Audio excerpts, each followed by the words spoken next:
Espero que todos hayan tenido una excelente semana, que todos sus familiares estén muy bien de salud y que tengamos un muy buen y provechoso domingo de oración y de alabanza, y que sea un momento de reflexión y apartado para el Señor. Un abrazo a todos. Alabemos juntos al Señor, queridos hermanos. Tu nombre levantaré.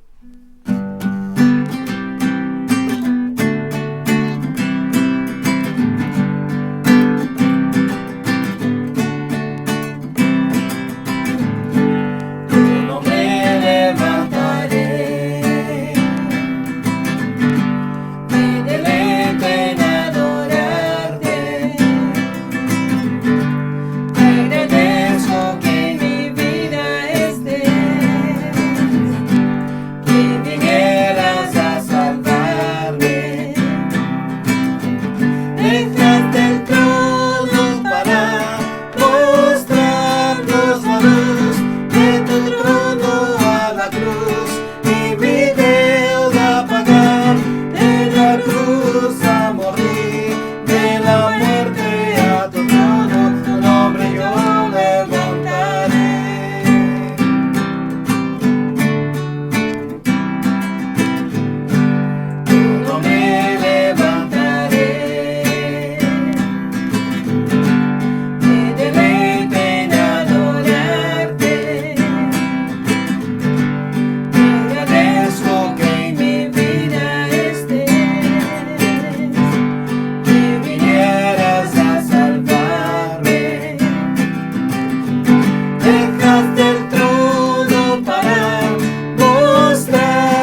Vamos a seguir adorando al Señor, hermanos, con una alabanza muy sencilla que dice: Cristo, yo te adoro, mi alabanza es para ti. Y luego decimos aleluya, que quiere decir alabado sea Dios.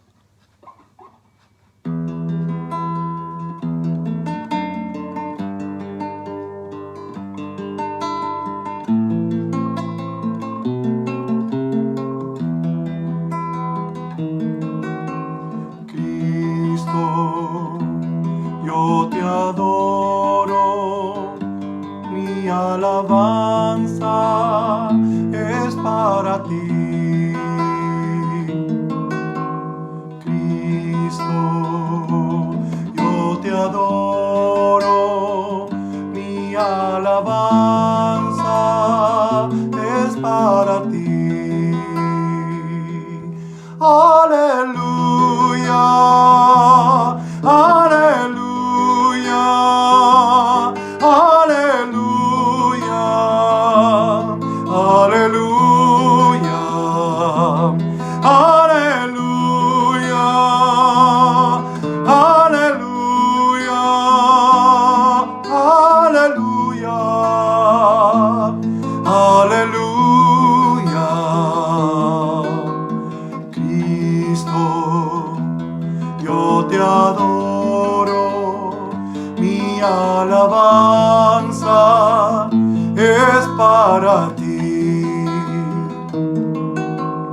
Cristo, yo te adoro, mi alabanza es para ti. Aleluya,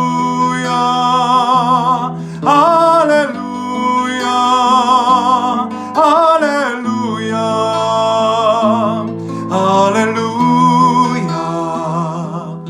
aleluya, aleluya,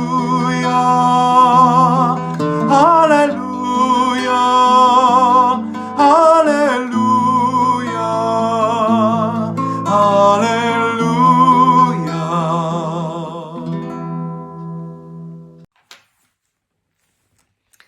Muy buenos días, hermanos.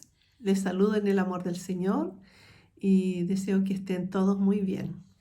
Voy a dar lectura a la palabra del Señor en el libro de Joel, capítulo 2, desde el versículo 12 al versículo 18. Dice así: la misericordia de Jehová. Por eso, pues, ahora, dice Jehová, convertíos a mí con todo vuestro corazón, con ayuno y lloro y lamento. Rasgad vuestro corazón y no vuestros vestidos, y convertíos a Jehová vuestro Dios. Porque misericordioso es y clemente, tardo para la ira y grande en misericordia, y que se duele del castigo. ¿Quién sabe si volverá y se arrepentirá y dejará bendición tras de él? Esto es ofrenda y libación para Jehová vuestro Dios. Tocad trompeta en Sión, proclamad ayuno, convocad asamblea, reunid al pueblo, santificad la reunión, juntad a los ancianos, congregad a los niños y a los que maman. Salga de su cámara el novio y de su tálamo la novia.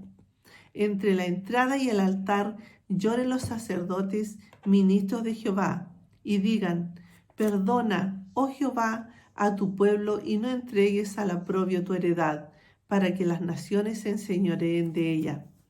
¿Por qué han de decir entre los pueblos: ¿dónde está su Dios?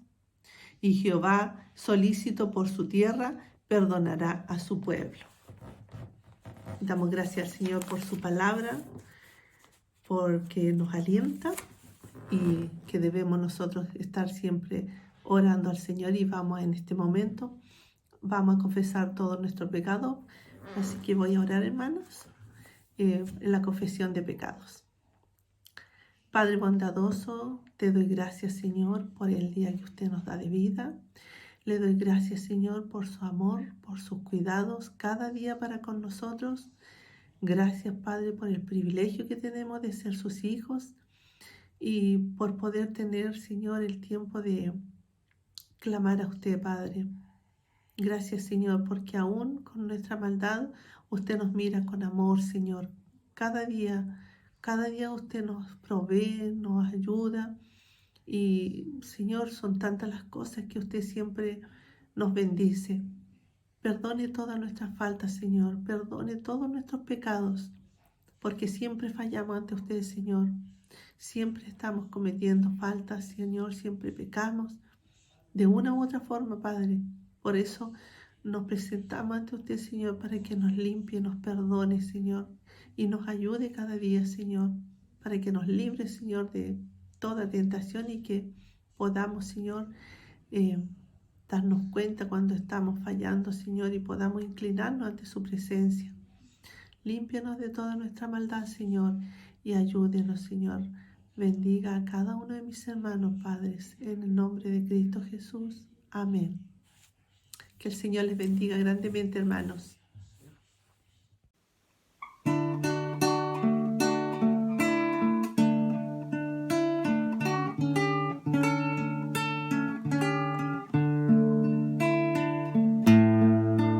Cuando andamos con Dios, escuchando su voz, nuestra senda florida será.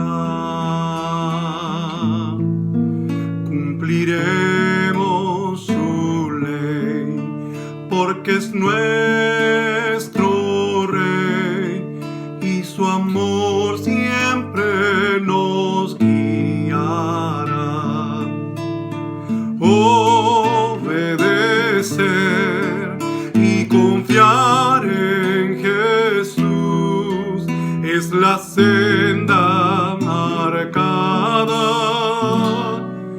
para andar en la luz.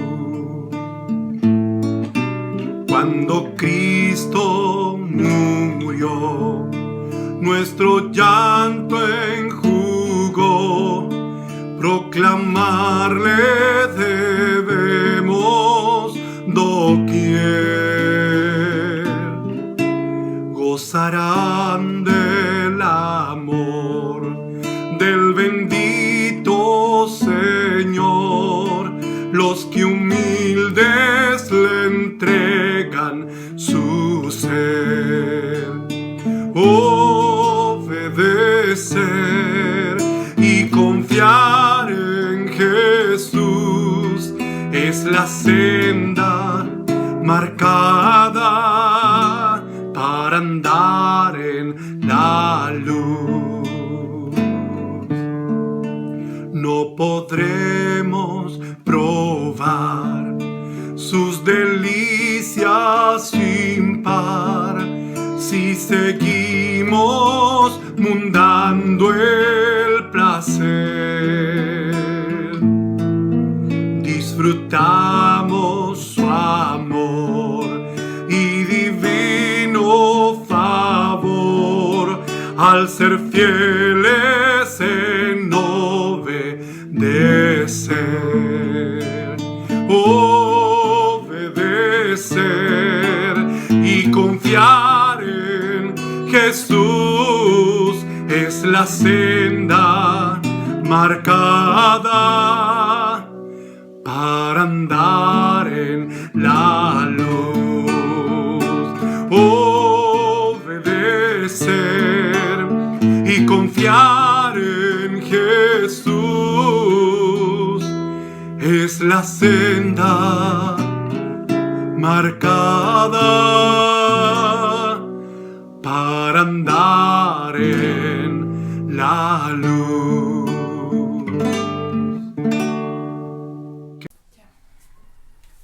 Cantemos juntos y alabemos al Señor.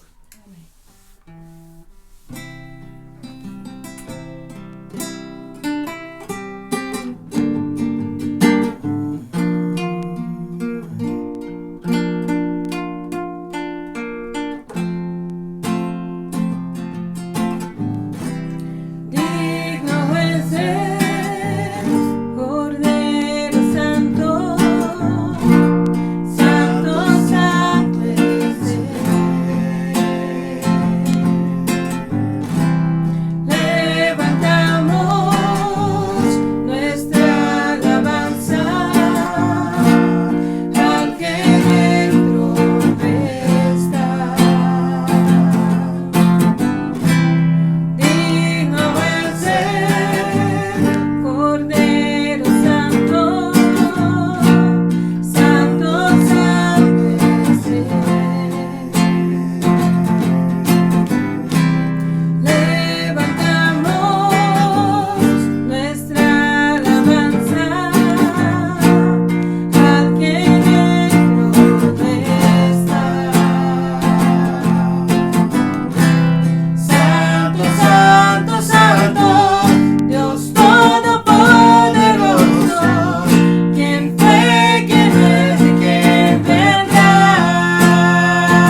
Hoy continuaremos con la historia de Ruth.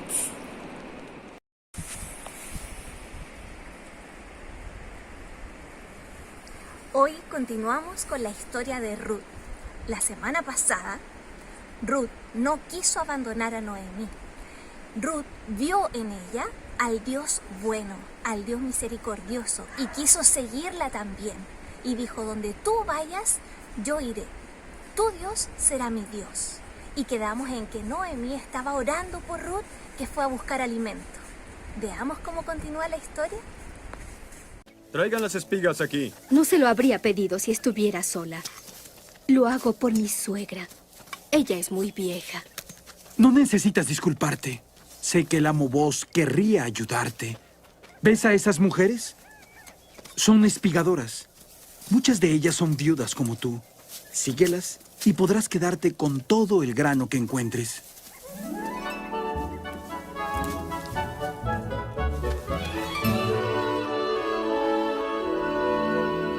Daniel. Oh, ella.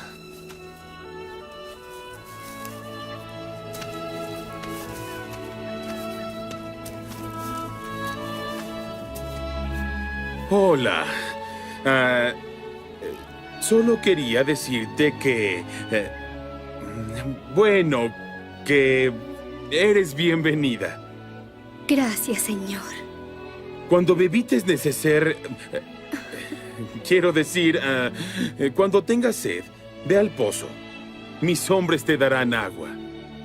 Yo soy una moabita.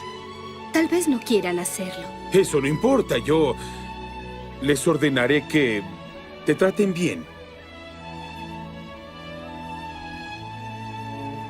Bueno, bienvenida. Mis sirvientes me dijeron cómo perdiste tu hogar y cómo dejaste a tu gente por seguir a tu suegra. Creo que tienes un gran corazón.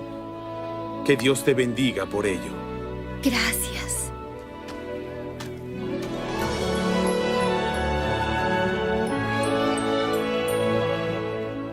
Esa mujer tiene necesidades especiales. Quiero que se lleve un poco de grano extra. O aún mejor, díganle que puede cosechar aquí su propio grano. No, tú corta un poco y átalo para ella. Y si alguien la maltrata, tendrá que vérselas conmigo. Dile esto a los hombres.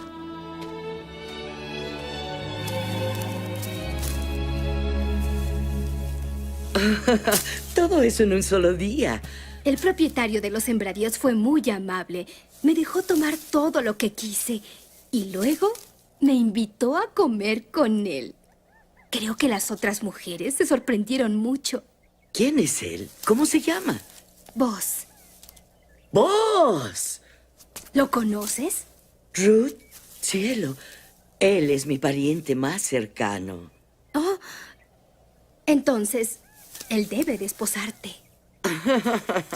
No, no a mí. Debe desposarte a ti. ¿A mí? Él es también tu pariente más cercano. ¿Y bien? ¿Qué estás esperando? Ve a decírselo. Dile que él es tu pariente más cercano. Pero no quiero obligarlo a casarse conmigo. Ruth, ese es su deber.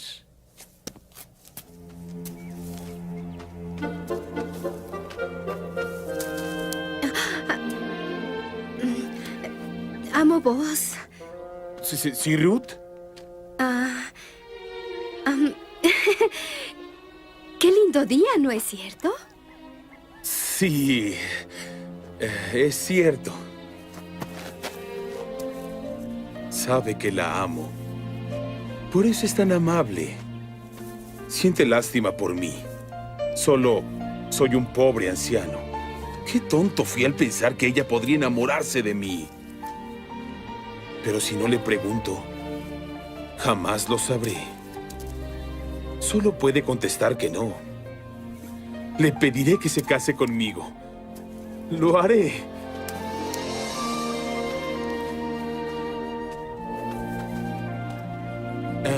Disculpa, yo te Buenos días. ¿Qué podría ver en mí? Él con sus tierras y sus ropas finas. Y yo, una moabita en la miseria. Cuando me mira a los ojos, estoy segura de que no ve más que a una niña. Pero se lo prometí a Noemí. Y ella ha hecho tanto por mí. Se lo diré. Le diré que él es mi pariente más cercano. Lo haré.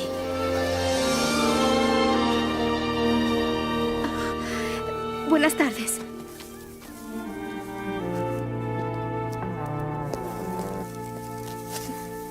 ¿Se lo dijiste? Es que no hubo oportunidad. Ruth, cielo, es algo que debes hacer. Ya lo sé.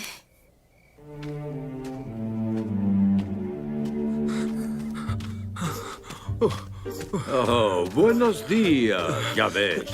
Buenos días. La cosecha está en su punto y me encuentro de un humor muy generoso. ¿Algún pobre necesita ayuda? ¿Hay más viudas en desgracia o quizás otras cosas en venta? ¿Te refieres a la tierra? Ay, no tiene que ser una tierra. Podría ser, pero no necesariamente, porque hay alguien vendiendo su tierra.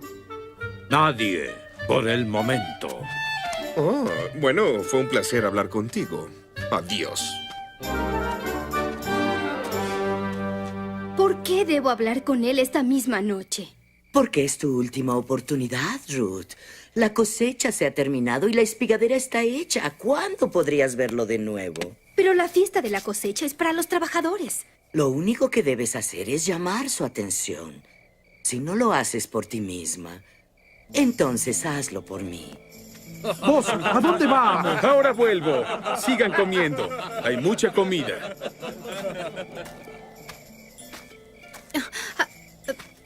¿Vos? Ruth. Lamento haber venido sin avisarle. Por favor, no piense mal de mí. No, está bien. Yo vine para decirle o para pedirle que usted es mi pariente más cercano. Yo soy tu... ¿Qué? Usted es mi pariente más cercano. ¿Y tú? ¿Sabes lo que eso significa? Sí. ¿Y usted? Sí. Entonces... ¿Entonces? ¿Lo harás? Sí, lo haré. Oh, Ruth. ¿Qué pasa? Tienes un pariente más cercano que yo. Se trata de mi primo Yabesh. Pero no creo que él... A menos que tengas algo que valga la pena. Pero si yo no valgo nada. No. Eres... invaluable. ¡Vos! ¿Dónde está?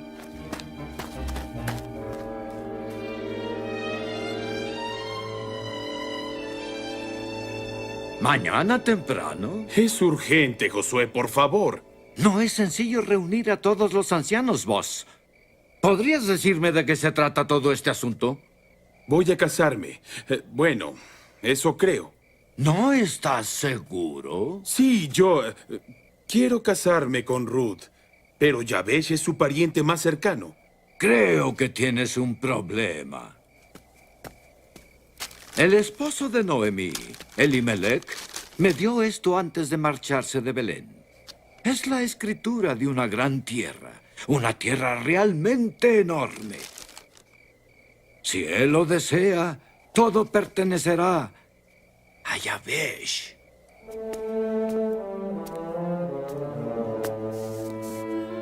Él se casará con ella. No, yo no estaría tan seguro. Lo hará. Lo hará solo para obtener la tierra. Tal vez no. Tal vez solo... ¿No te das cuenta? Yabesh vive por las tierras, porque las tierras significan dinero, y el dinero es lo único que le importa. Yabesh, La viuda Noemí regresó hace poco a Belén. ¿Y eso qué tiene que ver conmigo? Está vendiendo una parcela de tierra. ¿En serio?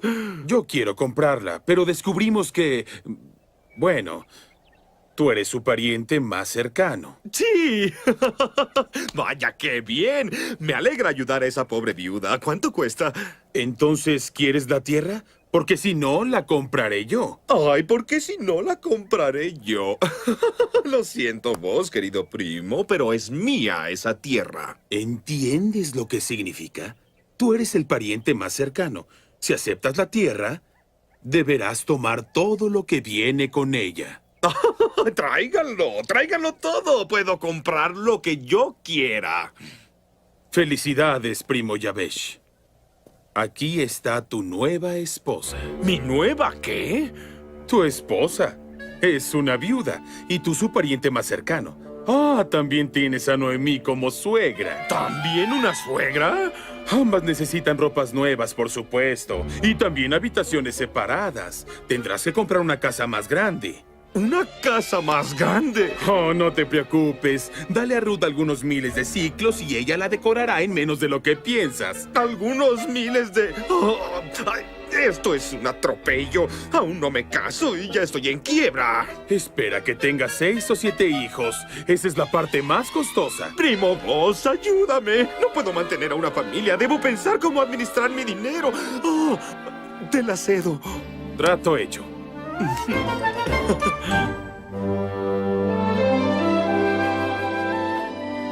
Y así Boaz tomó a Ruth, la moabita, y se casaron. Y sucedió que Ruth dio a luz un hijo, al que llamaron Obed. La lealtad y la valentía de Ruth fue el comienzo de la mejor época de Israel. Su hijo Obed se volvió el padre de Isaí, que fue el padre de David, el rey que unió a Israel en rectitud.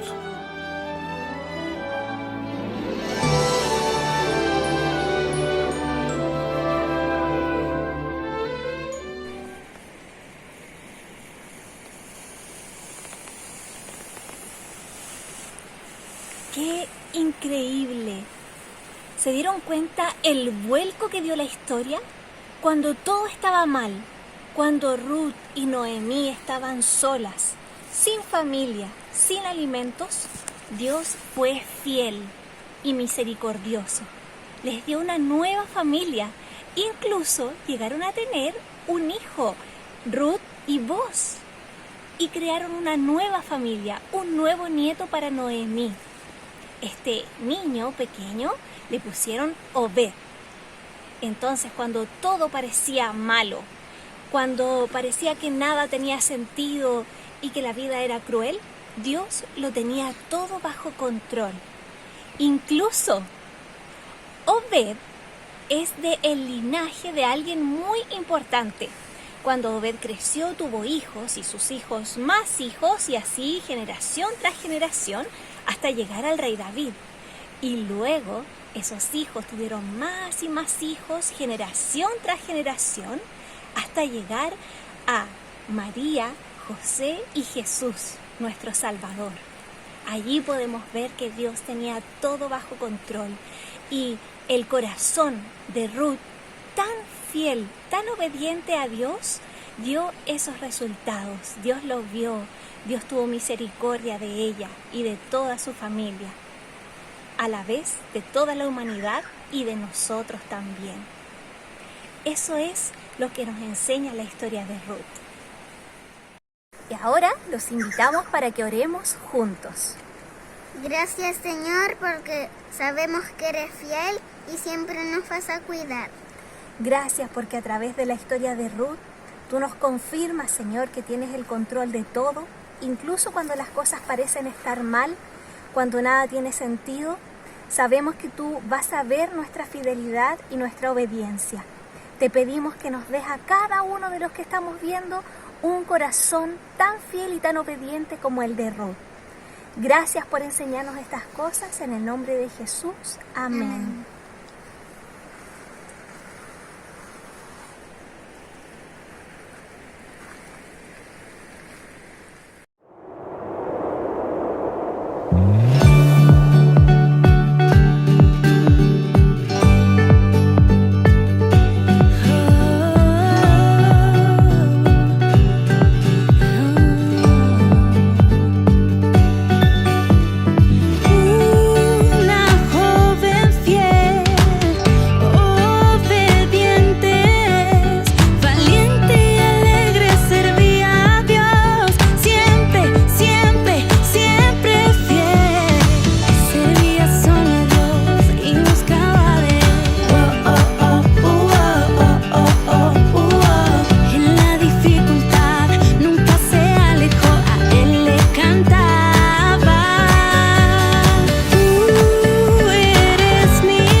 Buenos días, hermanos. Vamos a dar lectura a la palabra del Señor que será predicada hoy, que se encuentra en Efesios capítulo 4, de los versículos 1 al 16.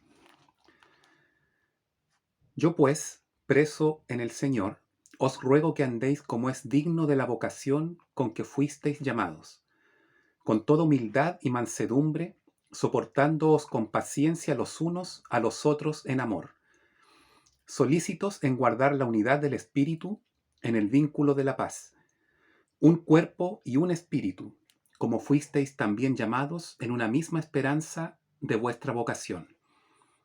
Un Señor, una fe, un bautismo, un Dios y Padre de todos, el cual es sobre todos y por todos y en todos.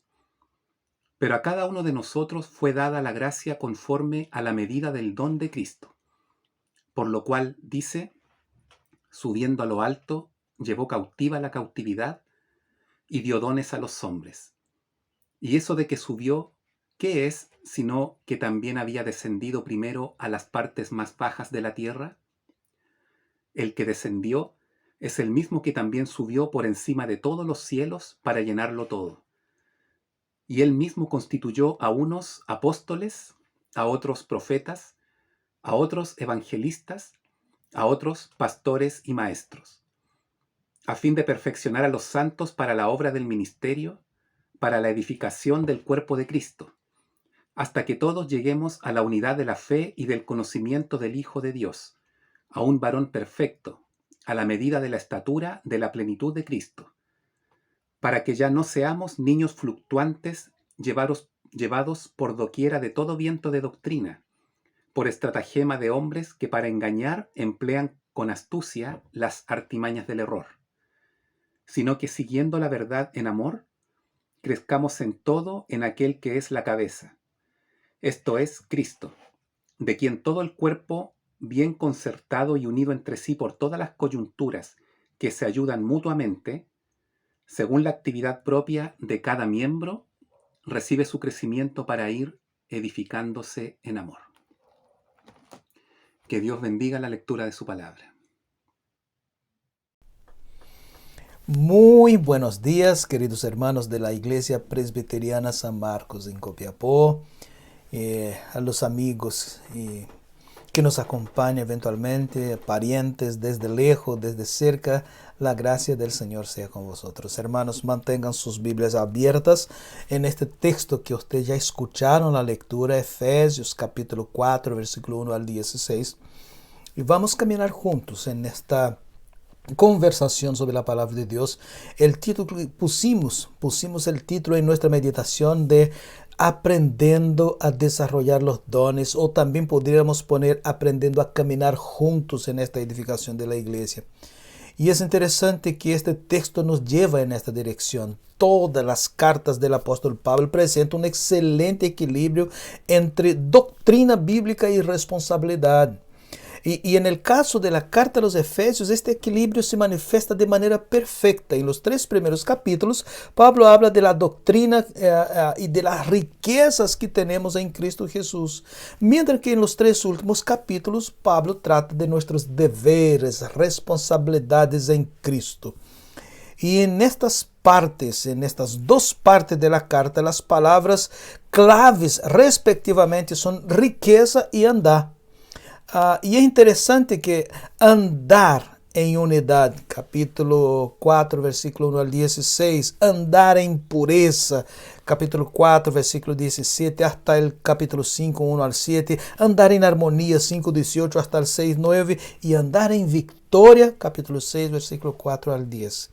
Estas 4 formas de vivir forman parte y conforman un paralelo con otras doctrinas básicas del apóstol Pablo, y él nos enseña esto en los 3 primeros capítulos de la carta a los Efesios. Y es interesante que él destaca de la siguiente manera un paralelo: nuestras riquezas espirituales en Cristo. ¿Por qué? Porque fuimos llamados por la gracia de Cristo para pertenecer al cuerpo de Cristo, el Señor. Luego también él habla de nuestro andar. ¿Por qué? Porque andar de forma digna de nuestro llamado a la unidad del cuerpo de Cristo, capítulo 4 adelante. Entonces, resucitados de entre los muertos, capítulo 2, del 1 al 10, a andar en pureza y desnudarse, dejar la vieja naturaleza, capítulo 4 adelante. También fuimos reconciliados con el Señor, capítulo 2, 11 al 12, para en el capítulo 5 andar en armonía. También el misterio es la victoria de Cristo sobre Satanás en el capítulo 3 y en el capítulo 6 vamos a encontrar andar en victoria por esta victoria de Cristo. Y con este paralelo hay dos palabras importantes en el versículo primero, pues y ruego. El término pues indica que Pablo basa su amonestación en el deber que tenemos de guardar la doctrina enseñada en los primeros 3 capítulos.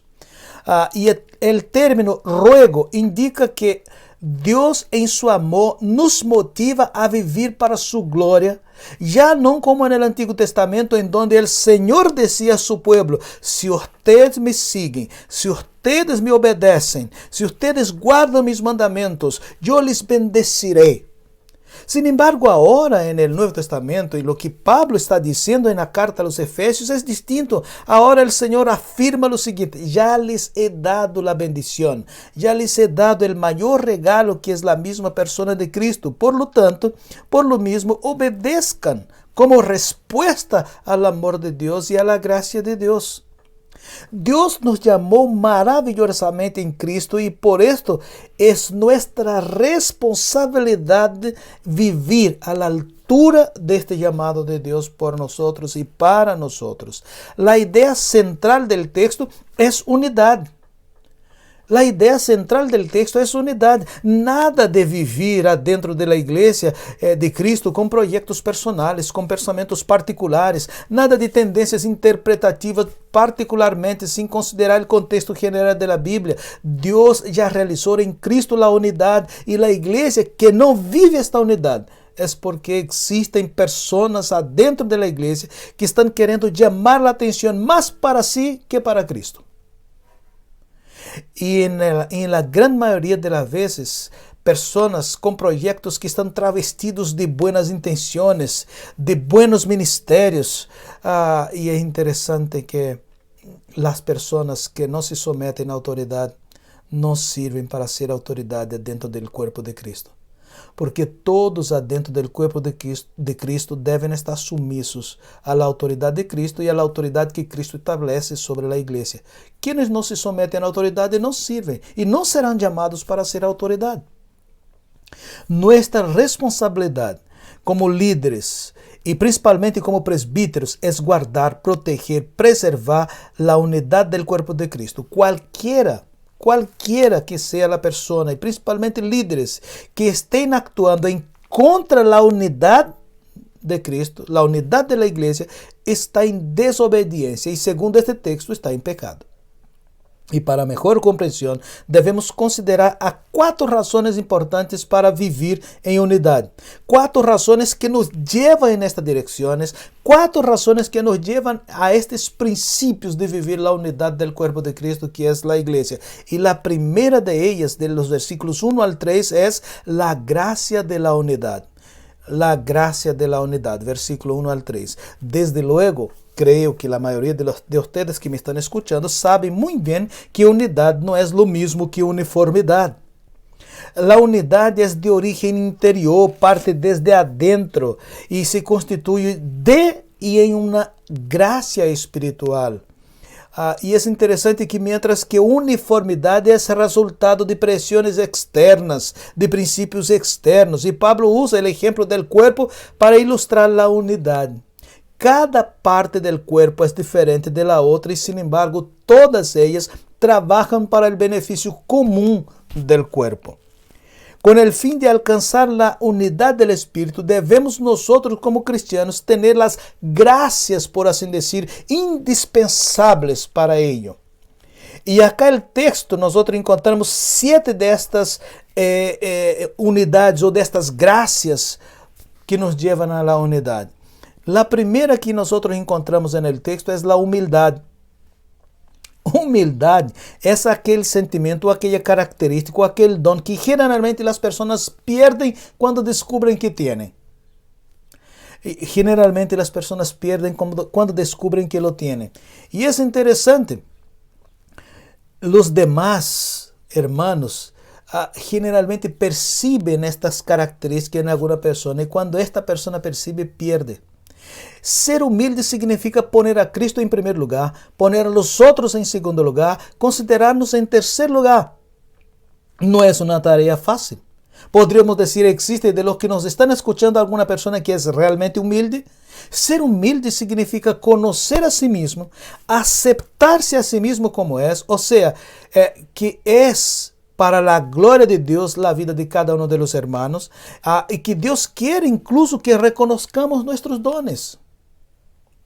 Pero que nadie se considere superior al otro, que nadie se considere inferior a los demás, y que nadie se considere más o menos de aquello que de verdad es delante del Señor. Entonces es importante que nosotros pensemos esto, que humildad nos lleva en esta dirección. Luego viene mansedumbre.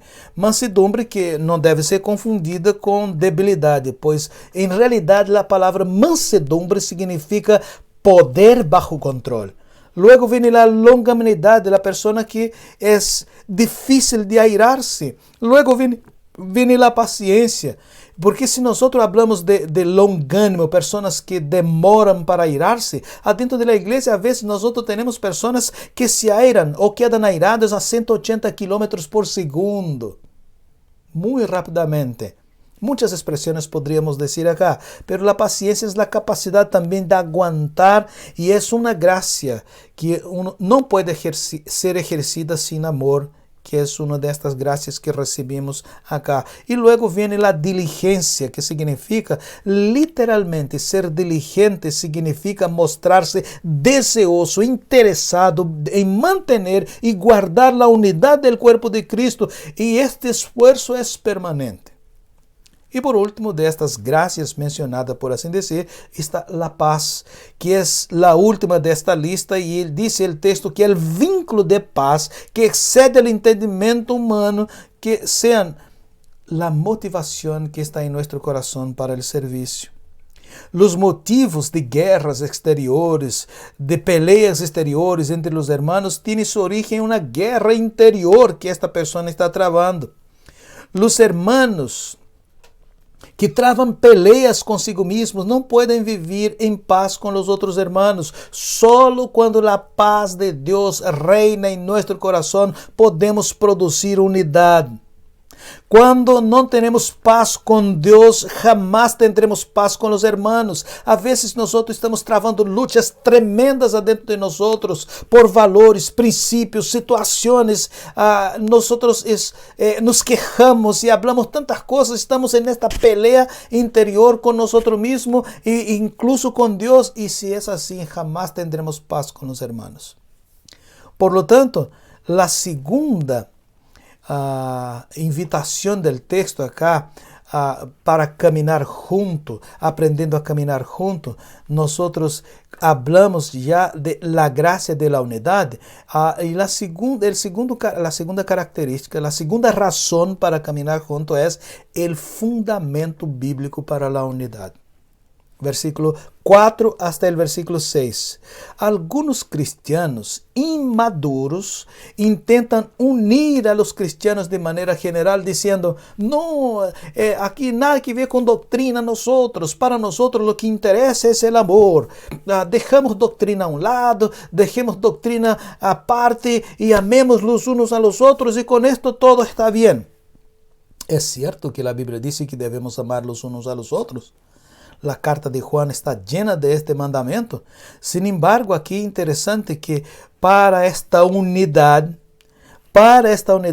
no olvidemos que Pablo pasa los 3 primeiros capítulos sin hablar de unidad espiritual. Y él solo comienza a hablar de unidad espiritual cuando todas las bases de doctrina ya fueron establecidas de manera sólida. La unidad constituida o construída sobre cualquier otra base que no sea la doctrina de la palabra de Dios es vana y entra en problemas. Y por ello, el fundamento para la unidad es la doctrina de la palabra de Dios. Interesante no olvidar esto. En este texto, Pablo presenta 7 realidades espirituales básicas a la vida de cada cristiano, que unen a todos los verdaderos cristianos. La primera que Pablo utiliza acá en el texto es un solo cuerpo. Nosotros pertenecemos a un solo cuerpo. Estamos hablando obviamente del cuerpo de Cristo, del cual todos nosotros somos miembros, segundo 1 Corintios 12, del versículo 12 al 31. Este cuerpo es constituido de varias congregaciones locales, pero este cuerpo es universal, están en todos los lugares del mundo por medio de estas iglesias locales. Y sin embargo, el hecho de hacer parte de esta iglesia universal, de este cuerpo universal, no me da el derecho de estar afuera de una congregación como los sin iglesia hacen, como los desiglesiados hacen. Todo desiglesiado es un rebelde en contra de la unidad del cuerpo de Cristo. Pues los dones solo pueden ser desarrollados en una comunidad local y los dones ayudan a otros a alcanzar madurez y crecimiento. También Pablo habla de un solo Espíritu, o sea, el mismo Espíritu Santo que habita en cada uno de nosotros, en cada uno de los hermanos, y es por esto que pertenecemos a un solo Señor. Fuimos alcanzados por un solo Espíritu. Luego Pablo habla de una sola esperanza de nuestra vocación. ¿Qué significa eso? Que todos nosotros esperamos, anhelamos, aguardamos la venida de Cristo que nos va a llevar a nosotros. Hace referencia a esta segunda venida de Cristo, cuando Él venga para llevar a su iglesia. El Espíritu Santo es quien nos da esta garantía. Luego también Pablo habla de un solo Señor. Tenemos un solo Señor y obviamente este único Señor es el Señor Jesucristo, que murió por nosotros, vive por nosotros, volverá por nosotros, volverá a buscar su iglesia. E por isso, queridos hermanos, se estas coisas são verdades em meio do corpo de Cristo, é incompreensível, é inadmissível que dois cristianos que afirmam seguir e ser fiel ao mesmo Senhor, não logrem viver em unidade. Não se pode compreender uma coisa assim, que dois cristianos que afirmem seguir ao mesmo Senhor, não logrem viver em unidade. Luego, o texto habla de uma sola fé. Existe um conjunto de verdades que Cristo confiou a sua igreja, que constitui a fé. Judas, em seu livro, chama de isso a fé que foi dada a todos os santos. Luego, Pablo habla de um solo bautismo, e considerando que Pablo está falando de um corpo único de Cristo, este um solo bautismo provavelmente hace referência ao bautismo com o Espírito Santo que o cristiano recebe em el momento de sua conversão e é insertado no corpo de Cristo, na igreja de Cristo. Además, também Pablo habla de um solo Deus e Padre. A Pablo lhe gusta em seus textos dar ênfase ao Deus Padre, a Deus como Padre. A maravilhosa unidade de los cristianos é estar em la família de Deus. Queda evidente nestas palavras que Pablo disse, pois Deus está por encima de todas as coisas, somos hijos del mesmo Padre, adentro de la mesma família, e por isso devemos ser capazes de caminhar juntos em unidade. Devemos seguir a verdade em amor. E por isto, a terceira motivação para a unidade, para caminhar junto, para edificar a igreja junto, a terceira razão que o texto nos dá de los versículos 7 al 11 é o exercício de los dones para a unidade. É exercer os dones que cada uno tiene para alcançar esta unidade, para a edificação general de la igreja. E nesta parte del texto, Pablo passa de los elementos comunes a todos os cristianos. Pablo passa a la diversidade entre os cristianos e trata de la variedade e de la individualidade adentro de la unidade do Espírito. Deus conhece a cada cristiano e Deus concede a cada cristiano por lo menos um dom espiritual. 1 Coríntios capítulo 12, versículo 1 al 12. Este dom deve ser usado para unir, para edificar ao corpo de Cristo.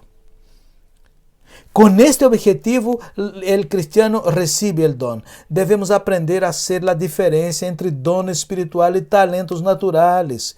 Al nacer, cada ser humano recibe de Dios ciertas capacidades, ciertas habilidades en áreas específicas, como vemos en este mundo, por ejemplo, mecánica, arte, deporte, música y otros, muchos. E nesse sentido, não todos são iguais. E nesse sentido, alguns podem ser mais fortes ou mais inteligentes que outros porque desarrollaram melhor sua inteligência. Pero é interessante que na esfera espiritual, cada cristiano recebe do mesmo Espírito Santo por lo menos um dom. Um dom espiritual é uma capacidade concedida por Deus para o serviço ao Senhor e a los hermanos, com o objetivo de glorificar a Cristo e edificar a los hermanos em la fé. Dones não são entregados por Deus a los hermanos para que os hermanos se considerem melhores ou mais espirituais que outros. Aqueles que recebem dones de Deus, e todos recebem dones de Deus, los recebem para glorificar ao Senhor e para servir los unos a los otros. Por lo tanto, la Iglesia de Cristo funciona bien cuando todos desarrollan sus dones. Los dones son concedidos por Cristo por medio del Espíritu Santo. El Nuevo Testamento presenta 3 listas de dones. 3 listas de dones espirituales es presentada en el Nuevo Testamento. 1 Corintios 12, versículo 4 al 11. 1 Corintios 12, versículo 27 al 31. Romanos 12, del versículo 3 a 8. Y Efesios 4, 11. E considerando que estas listas não são idênticas, não são iguais, é possível que Pablo não haya citado a todos os dones que se encontram disponíveis. E em acordo do apóstolo Pablo, há alguns dones que são mais importantes que outros, pero todos os cristianos são absolutamente necessários para que o corpo pueda funcionar normalmente. 1 Coríntios 14, versículo 5 e o versículo 39. Pablo não cita acá neste texto, não cita necessariamente a los dones, sino mais bem a los 4 grupos de pessoas que los poseen e que Deus puso adentro da igreja com objetivos específicos de glorificar a Deus e edificar a vida de los santos. O versículo 11 menciona apóstoles. Este término designa a uma pessoa que foi enviada em uma comissão de trabalho. Jesus tinha muitos discípulos, pero eligió solo a 12 apóstoles. Mateus 10, del 1 al 4. Um discípulo é um seguidor, é um aluno, é um aprendiz, pero el apóstolo é um representante nombrado por Deus. Los apóstolos debieron dar testimonio de la obra de Cristo, de la resurrección de Cristo, y por ello debieran ser hombres que pudieran ver a Jesús en su ministerio y ver a Jesús resucitado personalmente. Usando o término apóstoles, como está no Novo Testamento, e já não há apóstoles hoje em dia. Qualquer pessoa que salga por aí dizendo que é apóstolo no mesmo nível de los apóstoles nombrados por el Senhor Jesus, não cumpre esta função. Pode nombrar-se apóstolo por qualquer outra razão, mas não por la razão por las quales el Senhor Jesus nombrou a sus apóstoles. Então é interessante que estes apóstolos receberam dones especiais de Deus para o fundamento e edificação da igreja. Pero como eram hombres, certamente iam a morir. E nesta tarefa de edificação, com a autoridade que receberam de Cristo, organizaram a estrutura da igreja, ordenando a aqueles que lhes iam a reemplazar no liderazgo do corpo de Cristo. Estes são os presbíteros, e com a mesma autoridade foram ordenados, pero não com os mesmos dones e ministérios especiais. Estes são os presbíteros que nós mencionamos hoje em dia. Por lo que entendemos que o presbítero é responsável para seguir com a tarefa de edificar, pastorear, corrigir e enamorar a igreja de Cristo. E como foram ordenados por los mismos apóstolos, seu ministério exige muitas vezes mais que um dom. É um ofício também. Más que un don, este ministerio del presbítero es también un oficio que en su ejercicio va a exigir muchas veces más de un don. Más de un don. Y por esto el Señor deja muy claro, la idea de que hay quienes reciban directamente más de un don en Mateo 25, en Lucas 19. Ya el mismo apóstol Pablo afirma incluso que además de esta característica particular de llamado por el Señor, es una excelente elección aquel que anhela este ministerio, aquel que busca este ministerio. Por ello deben buscar los dones necesarios para desarrollar bien este ministerio y oficio.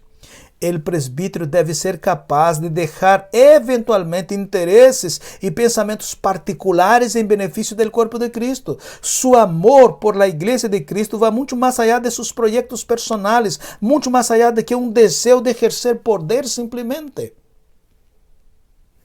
La palabra o designación pastor lleva la idea de que la congregación es un rebaño de ovejas que necesita ser pastoreado. Pero el texto también habla de profetas, versículo 11 todavía, que ya no posee el mismo nivel o el mismo modelo del Antiguo Testamento, pero también tiene la responsabilidad de anunciar la palabra de Dios. Luego el texto habla de evangelista, versículo 11 también, que son portadores de las buenas noticias de salvación. Eran generalmente hermanos que viajaban de ciudad en ciudad anunciando el evangelio como un don.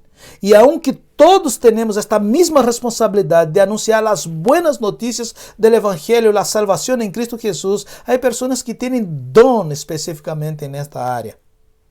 Luego el texto habla de pastores y maestros, en versículo 11 también.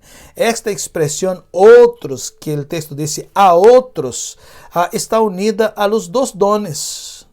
O sea, hay muchas personas que llevan estas dos características, pastores y maestros.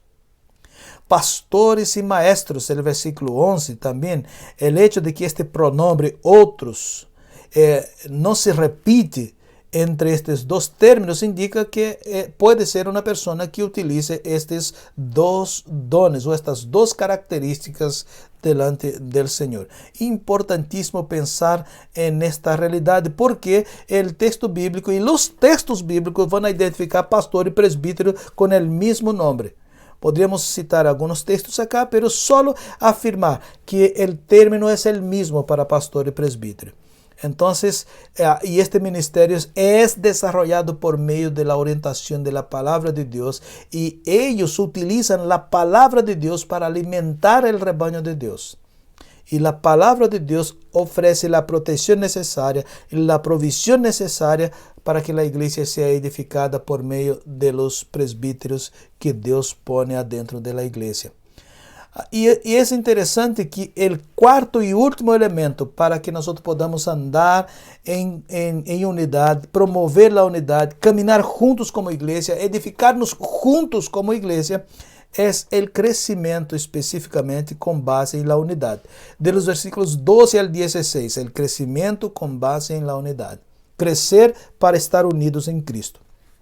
En esta parte del texto, Pablo mira a la iglesia de Cristo en dos niveles. El cuerpo de Cristo, que son los verdaderos cristianos, creciendo juntos en madurez espiritual, gradualmente como iglesia, pero también Pablo habla de la congregación local, de los cristianos, sirviendo los unos a los otros, particularmente ejerciendo sus dones para la unidad. Y aquí, en este sentido, nosotros tenemos que identificar que hay muchas personas que desean crecer solos. Desean destacar-se de los outros a um nível muito mais elevado que todos, e esto não há base bíblica para esto. Por exemplo, leí a história de um missioneiro que se considerava um missioneiro autônomo, que não participava de nenhuma igreja, e buscou um pastor para pedir uma ofrenda para seu ministério, uma contribuição financeira. E o pastor lhe pergunta, ¿para qual missão trabalha você? Y el misionero le responde, no, yo no estoy vinculado a ninguna organización, contesta él. Entonces, dijo el pastor, ¿de qué iglesia usted es miembro, por lo menos? Preguntó el pastor esperando una respuesta lógica, clara. Y él dice, no, yo no soy miembro de ninguna iglesia local, yo soy miembro de la iglesia invisible. Ya desconfiado, el pastor le pregunta, ¿cuáles son los horarios de culto en su iglesia? ¿Quién es el pastor de su iglesia? Entonces se enoja aquel misionero y dice, su iglesia no es una iglesia verdadera. Yo pertenezco a la única iglesia de verdad, que es la iglesia invisible. Entonces, utilizando este mismo gancho, el pastor extiende la mano y dice, ok, aquí está una ofrenda invisible para su ministerio en la iglesia invisible.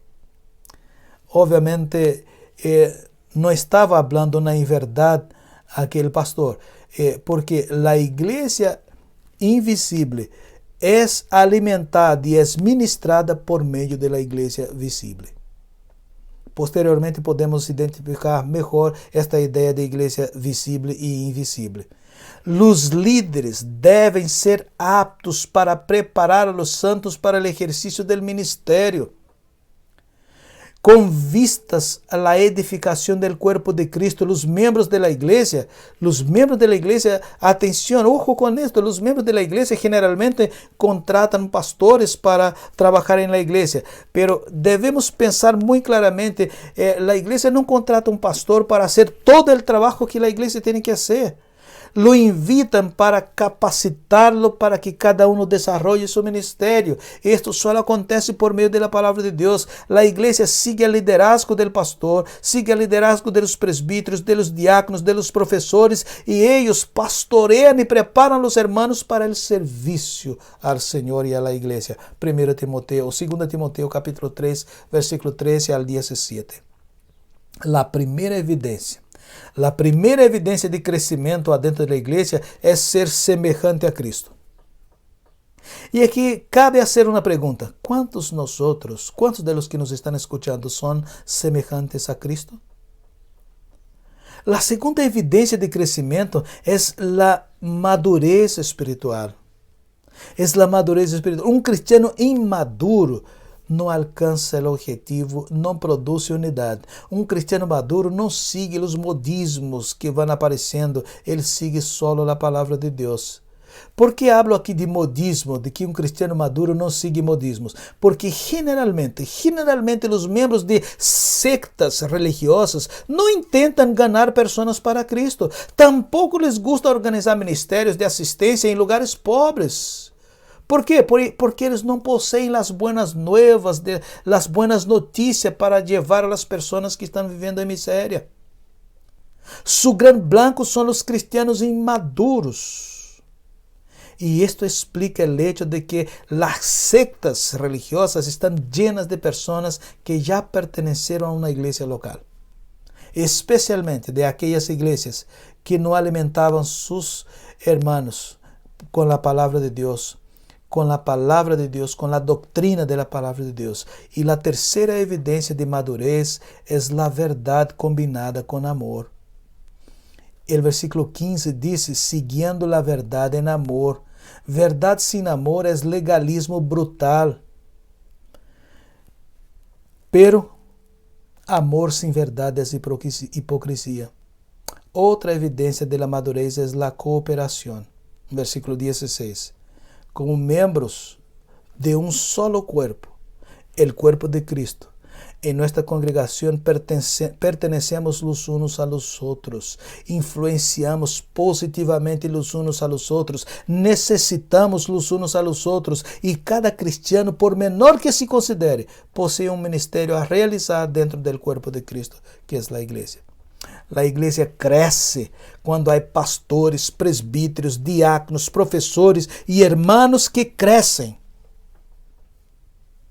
E se não é assim, quando há pessoas que não crescem, que não alcançam a madurez, ou seja, que não alcançam o grado de unidade e edificação, a igreja se detém.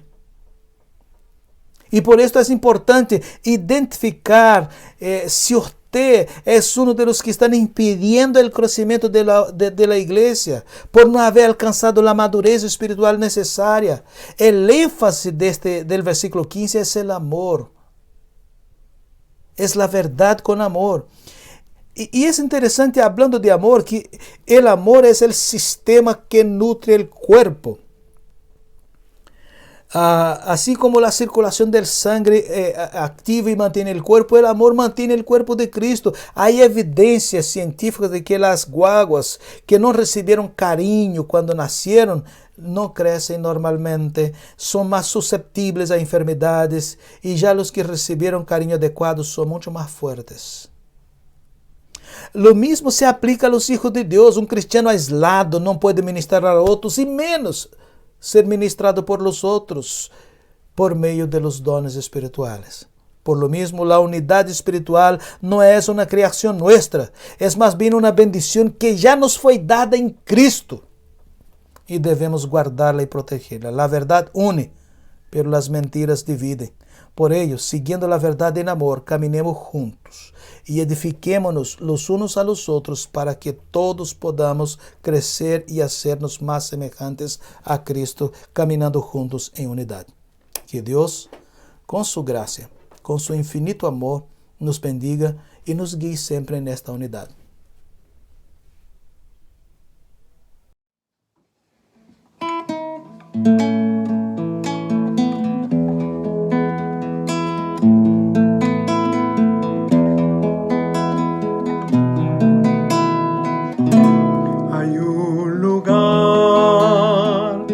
Al que mi alma anhela tanto por llegar, una ciudad donde hay descanso y gozo por la eternidad.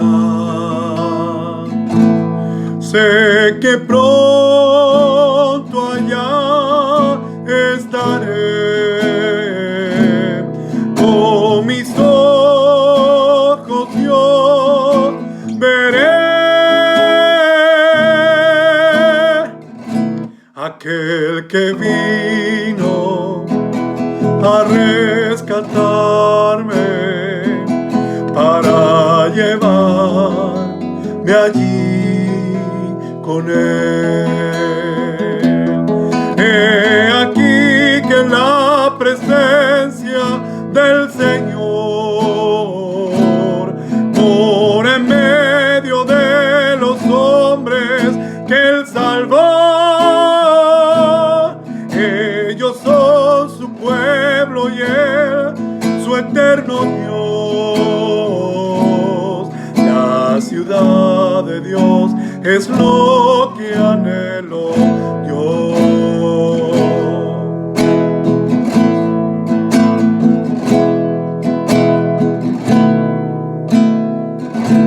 Hay un lugar resplandeciente donde no hay más oscuridad. No existe más un enemigo, se vive en plena libertad, santa y dulce comunión, sin vergüenza ni temor. Pues su justicia cubre por siempre mi pecado y corrupción. He aquí que la presencia del Señor, por en medio de los hombres que Él salvó, ellos son su pueblo y Él su eterno Dios. La ciudad de Dios es lo que anhelo yo.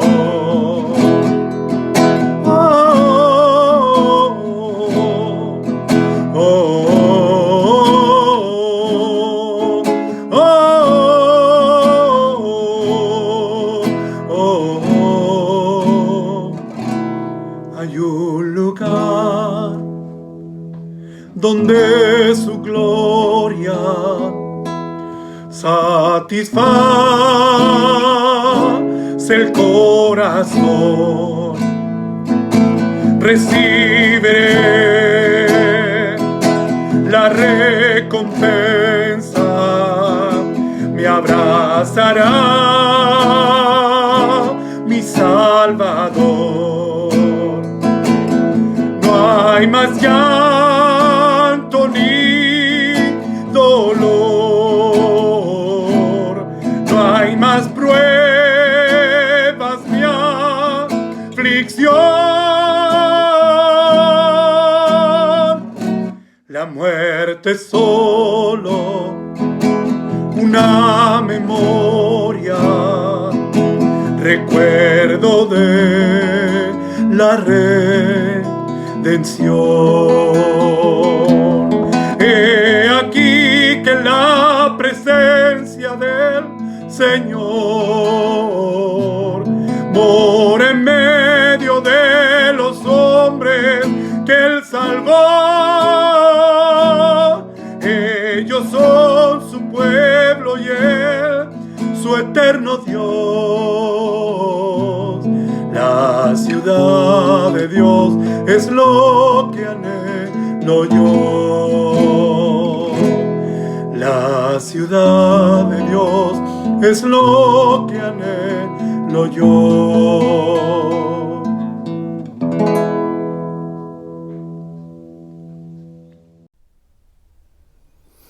Bien, queridos hermanos, llegó el momento, nuestro momento, mejor diciendo, el momento de Iglesia San Marcos. Ustedes ya saben, cuando oramos los unos por los otros, por nuestros amigos, por nuestros parientes, por nuestra iglesia, por la iglesia de Cristo y por muchas otras cosas, en donde hemos visto los milagros de Dios. Hemos visto la respuesta del Señor en la vida de muchos hermanos que estaban enfermos y la iglesia comenzó a clamar, el Señor los restauró. Algunos otros que recibieron tratamiento médico y donde no había perspectiva, el Señor restaura personas. Damos muchas gracias al Señor por esto y ahora vamos juntos a orar al Señor. Recuerde, ponga delante de Dios personas, amigos, parientes, su misma vida ahora delante del Señor. Como iglesia, como pueblo de Dios, vamos a orar juntos. Y la palabra de Dios dice que cuando nosotros nos unimos como iglesia en Cristo, por los méritos de Cristo, el Señor, con nuestros pecados confesados, el Señor escucha nuestra oración. Oremos. Señor Jesús, nosotros estamos en tu presencia, Señor, porque tú eres bueno, porque tu misericordia es para siempre. Solo por los méritos de Cristo podemos entrar en tu presencia, Señor. Y ahora, ciertamente, Señor, los hermanos que me están escuchando están recordando a personas, amigos, parientes, de manera general, hermanos de la iglesia, amigos de trabajo, personas que están enfrentando dificultades, luchas, Señor. Varias personas, creo, Señor, están siendo presentadas delante tuyo. Pero, Señor, antes de clamar tu bendición sobre estas personas, nosotros otra vez queremos confesar nuestros pecados, Señor, nuestras debilidades, nuestras limitaciones. Tu palabra, Señor, dice que cuando no tenemos nuestros pecados confesados, Señor, tú no escuchas nuestra oración, no responde nuestra oración. Por ello, Señor, en el nombre de Jesús, mira nuestro corazón, Señor, y todo aquello en que te hemos desagradado, Señor, queremos confesarlo por los méritos de Cristo Jesús, en el nombre del Señor Jesús, que nos limpie, Señor, de nuestras rebeliones, de nuestras maldades, para que nuestra oración, Señor, alcance tu trono de gracia. Y en el nombre de Jesús, Señor, insistimos en pedirte que nos limpies a nosotros de todos nuestros males en Cristo Jesús. Por la obra redentora de Cristo, Señor, límpianos. Y ahora, después de haber confesado, Señor, nuestras debilidades, inclinamos, Señor, nuestro rostro y clamamos en el nombre de Jesús, porque no hay méritos en nosotros. En el nombre de Jesús, para gloria tuya, para edificación de tu iglesia, para testimonio de tu bondad y misericordia, Señor, para que tu nombre sea exaltado. Escucha, Señor, la súplica de los hermanos, aquellos que necesitan hasta incluso viajar, aquellos que necesitan el alimento de cada día, aquellos que necesitan de salud y ahora lo están poniendo delante tuyo, Señor. En el nombre y por los méritos de Cristo Jesús te clamamos.